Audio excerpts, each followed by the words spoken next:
Okay, so we talked about data visualization for one categorical variable, and now we're going to do some summary statistics for one categorical variable. So summary statistics are the other part of exploratory data analysis. For a categorical variable, we don't have like a mean and a standard deviation. All we can do is do a frequency table that would have the counts of how many observations are in each category, or a relative frequency table.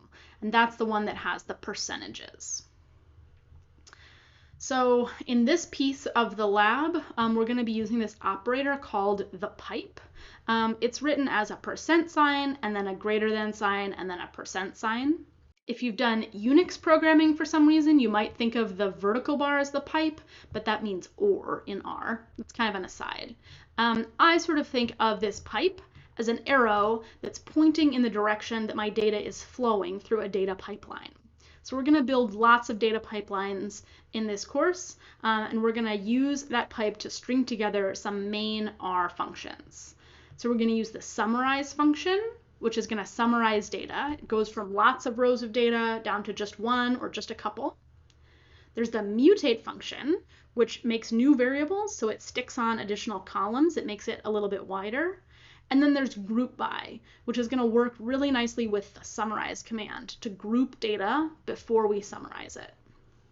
So you are going to learn these kind of three simple verbs, they're functions, and we're going to mix and match them to kind of make data pipelines.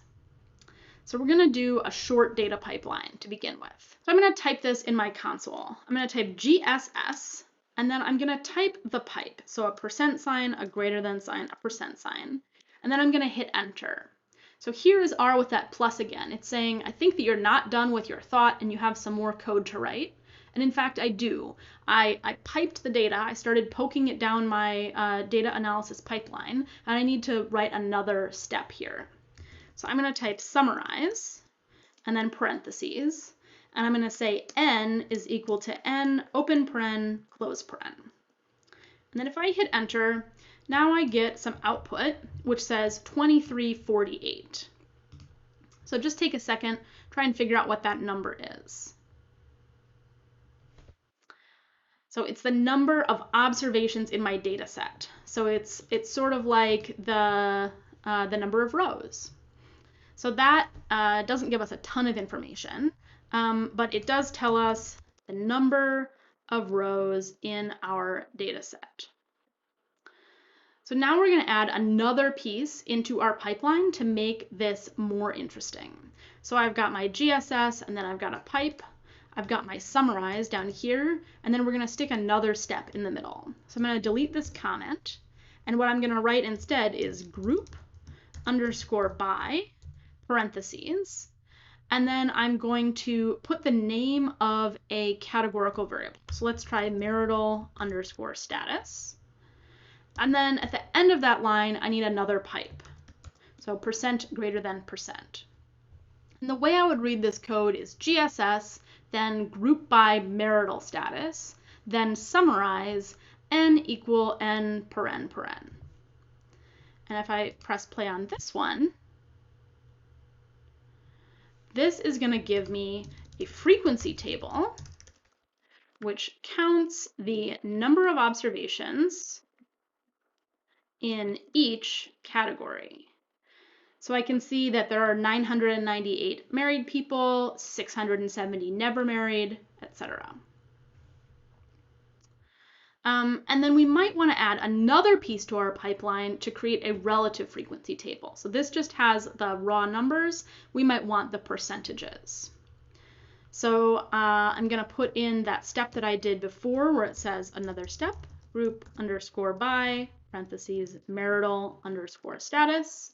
And then I need a pipe at the end of the line. And then I'm going to put one final step here. And what I'm going to use is a mutate command. So mutate, and then I'm going to do the parentheses. And I'm going to say percentage is equal to n divided by the sum, parentheses, n, the sum of n. So if I press play, now I have a little data set. It's been summarized down to just 6 rows, but it has another variable. So that's what mutate does. It adds another variable to my data set. And what I've done is I've said I want to have this 403 divided by the sum of 403 plus 998 plus 670 plus 75 plus 200 plus 2, and it says that's 0.172. So this gives us a relative frequency table. And I can say the most common category is married with 42.5%. So I'm just multiplying by 100 in my head. I've got 17.2% divorced, 3.19% separated. I've got a very small percentage of missing data for that variable. So that was some frequency tables for one categorical variable. We also might want a frequency table for 2 categorical variables.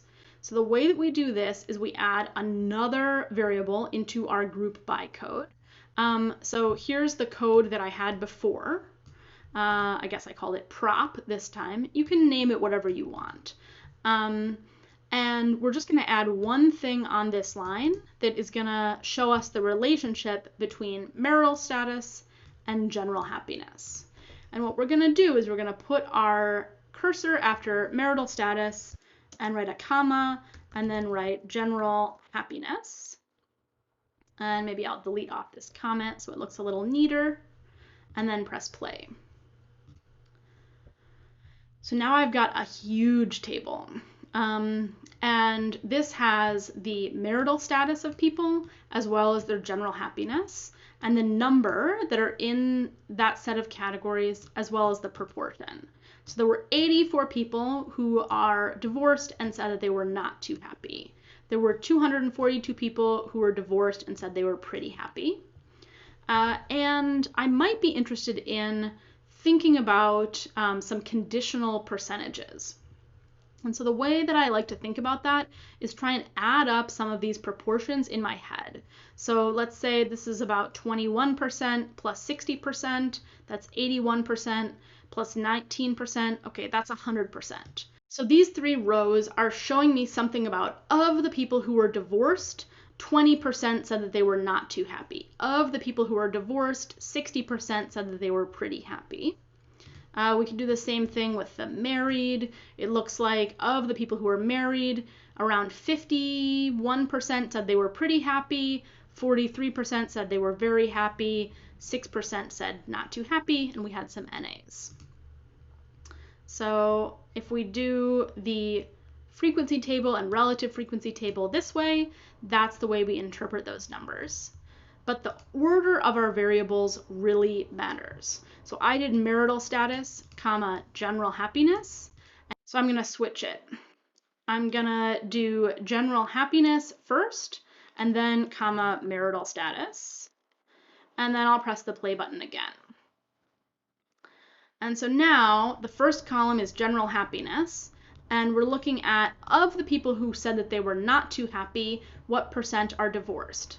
25%. Of the people who said they were not too happy, what percent are married? 40%, etc. So it really matters which variable you put first in your group by. And it's good to think about which way the conditional percentages go. The easiest way for me to think of it is to add up some of these proportions in my mind to convince myself that they all add to 100%.